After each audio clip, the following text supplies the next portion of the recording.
Hey, welcome back, y'all. Today we're working down in the basement. We're going to be installing this whole house water filter. This is your basic GE whole house water filter. I picked this thing up from Home Depot. I think this thing was about $70. I got the one with the clear canister. I definitely wanted that. There's a bunch of different brands. Some of them have a white canister. I wanted to be able to see through this thing. So I've already opened the box and started pulling things out. We got the actual, I guess this is called the canister. We got the wrench. I'm glad they included this thing. So you can spin this off. Got this little cover we'll have to put on here. We got like a mounting bracket. They gave me some screws to put it in with. They also gave me this. I think this is some kind of, oh, well, there's a handle right here for the top to shut it off and on. I think there's also some kind of alarm in here that you can put upstairs, let you know when it needs to be changed. I also bought the GE replacement filter to go inside of this thing. This is the better one that they make. This was about $30 at Home Depot. They make two different filters. You can see on the box. The cheaper one was about $15. It looks like a wet dry vac filter. It's just a simple paper filter. Now, this thing's supposed to last about 3 months. I went ahead and got the nicer one, hoping that it filters better, but also this one is supposed to help with the chlorine taste and odor. To connect this whole house water filter to the water pipes in my house, I had to buy 2 of these adapters. My house has PEX in it. I've talked about PEX Plumbing before. I love it. It's easy to work on, easy to modify. We built this place in 2018 and I chose to put PEX in the house. This water filter canister here, it's got a 1-inch inlet and outlet. All the water lines in my house are 3/4. So to keep it simple, I got these on Amazon. It's a 1-inch threaded to go into here, and then 3/4 barbed, which will crimp right onto my water lines. Now, I could have got stuff right off the shelf at Lowe's, Home Depot, Ace, wherever. I could have got like a 1-inch to a 3/4 reducer and put some tape on there and have a bunch of extra joints. I didn't want to do that. It's just an extra place for this thing to leak. So these were, I think, $7, $6 or $7 on Amazon. You can order them from Lowe's or Home Depot. I also bought a 3/4 PEX ball valve or a shutoff valve. Got this at Lowe's. I paid about $10 for it. Right here, this is where the water comes into my house. There's the main shutoff. So up here, this is where the water filter, we're gonna mount it right up here. Then it turns here. I'm gonna put the other shutoff probably right in here somewhere, maybe back here, not sure. So we'll add this extra shutoff here so I can turn this one off, turn the main one off, and then completely isolate the water filter. A few other things I need. I've got some crimp rings. These are 3/4 inch crimp rings. I already had these, so I didn't have to buy these. Got my PEX cutters. Got a crescent wrench I'll use to spin this on, the adapter. We got some Teflon tape. And I've got my PEX crimping tool. If you need one of these, they're available all over the place. They're like $50, $100. I've showed this thing using it in some other videos. We're gonna start by working on these adapters. We need to put some Teflon tape on them so when we thread them in here, they don't leak. Make sure you spin it on there the right way or it will unravel when you put it into the water filter housing. I don't know, we're gonna go around there like 4 or 5 times. I've already lost count because I've been talking, but that's probably good enough. I've got both adapters done, so let's put them in here.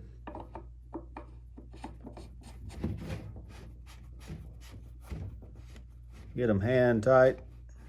I've got both adapters in there hand tight. I'm gonna use this big crescent wrench and tighten these down some more. I've got both of the adapters snugged down with my crescent wrench. Now I'm gonna put the mounting bracket on top of the filter housing. We gotta open up our pack of screws. Because of the way that I'm gonna mount this in my basement, we're gonna turn it around. This is the in. The water's coming through this way. This is the out. It's going to mount this way. So I need the bracket like this. Probably important for you to figure out that, depending on how you're going to mount it in your house, what side this bracket needs to be on. I'm going to use a 13mm socket and ratchet to tighten this down.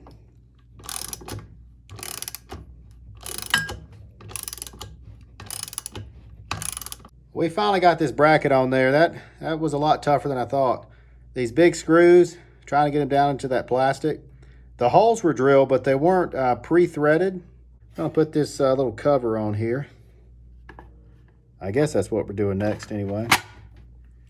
Okay. Now I want to install my extra shutoff valve, and I'm going to put it right here. You can see I've already taken a permanent marker and I marked where I'm going to cut my water line to put the shutoff valve in there. We need to close the shutoff where it's coming into the house.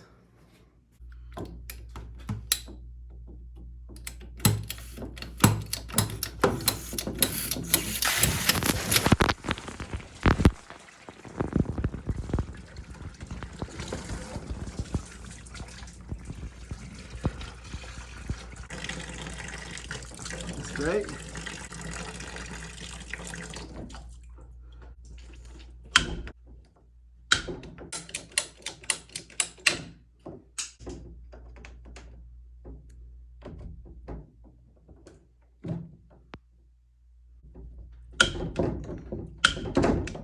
Okay, we got the shutoff valve in there.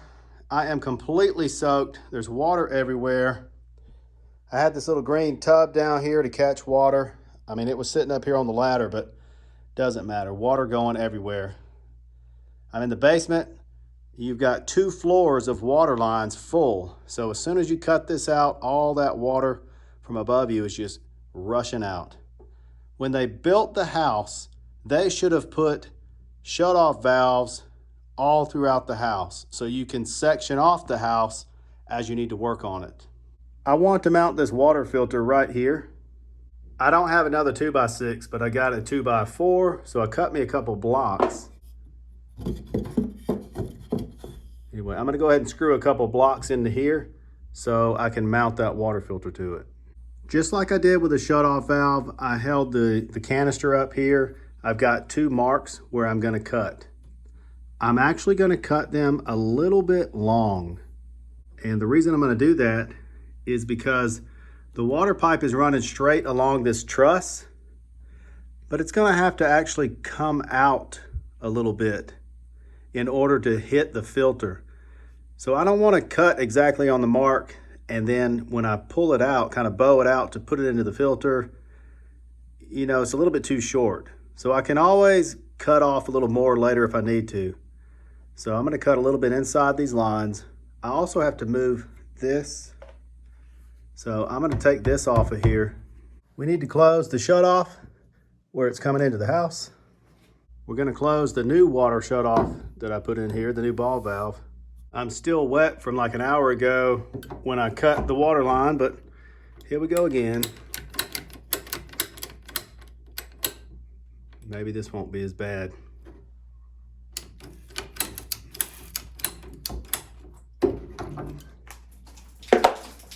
Now let's try to cut this other piece here. I'm gonna leave it a little bit, let's leave it a little bit long.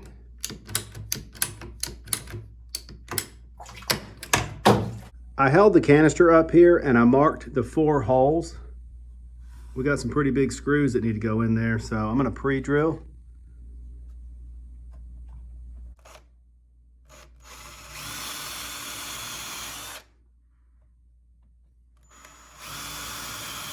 I got this thing bolted in now. I just found a flaw in my design here. I'm going to show you in a minute. Not really a big deal, but okay, so now we need to crimp these on. I'm glad I left this long. I'm going to cut just a little bit more off of this.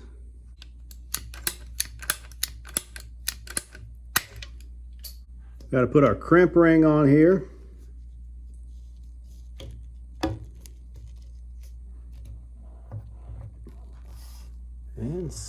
it over there. I went ahead and crimped this down. I need 2 hands to do it, so I couldn't really show it. I've showed it in other videos. It's easy. So we got our ring on this one now. We're gonna put it on here and I'll go ahead and crimp it down. I think it's time to install the filter. I got it opened up. Comes with a little rubber O-ring. The directions say to lubricate this with food grade grease. I don't have any of that, so I guess we're gonna skip that process. I'll be sure to get some before the next time. Oh look, there's another ring. Is that an extra ring? Is there supposed to be one on the bottom and the top? Maybe so. I'm glad I noticed that. I think that goes on the bottom. Okay, we're gonna put the new filter in. Use my wrench here.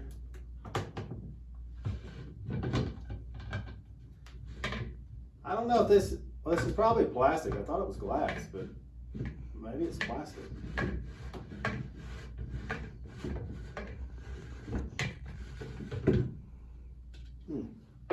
So there's 2 O-rings. I really have no idea. I'm guessing 1 on each end, so maybe I need to stick it in like this. Yeah, so now there's 1 on the bottom. There's an O-ring on the top, and of course the little container has a big O-ring on it. And screw this thing back on here.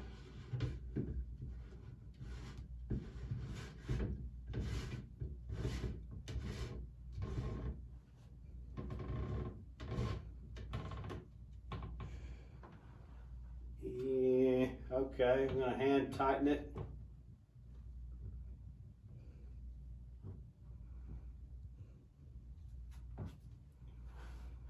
I think I'm just gonna hand tighten it. I'm a little nervous. I don't want to break anything and crack this thing. I think it says to use the wrench a little bit. I feel like it's really tight. So now we're gonna turn the water on and check it out. As usual, no matter how much I plan something, I screw something up somewhere. So my handle, the shutoff handle, will not fit on the top of this. So this little handle goes right here on the top. And look, my brilliant idea to put this blocking in here and hang it, I thought was a great idea, but now my handle won't fit on here. But that's all right. I'm gonna have to cut a little section out of this. But I believe it is in the on position right now.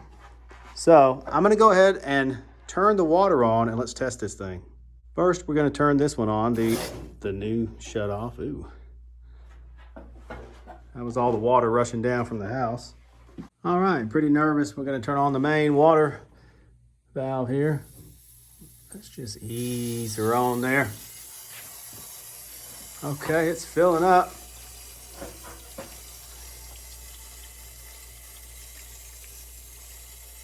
Filling up.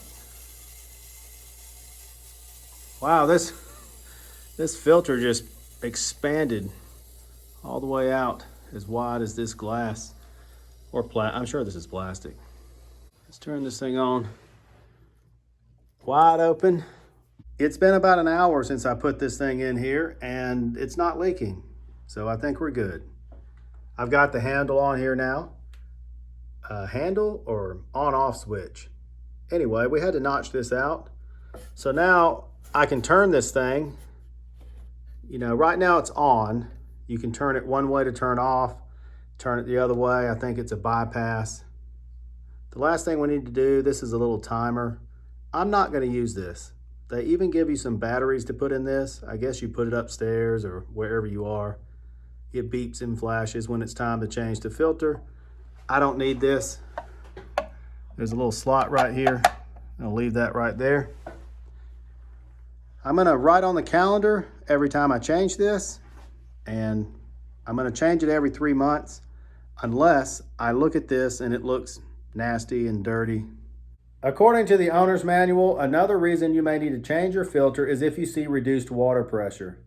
By the way, I was just upstairs eating lunch. I turned on the kitchen faucet and the water pressure seems to be normal. I was a little concerned about putting in a water filter. Would it reduce the pressure? But everything seems to be okay. I'll probably do an update video in 3 months. You know, when it's time to change this thing, we'll see how nasty it is. I'll also report on water quality. You know, really the only issue we have right now, sometimes with the county water we get, it kind of smells like chlorine, I think. If you made it this far in the video, thanks for sticking around. I'll see you soon.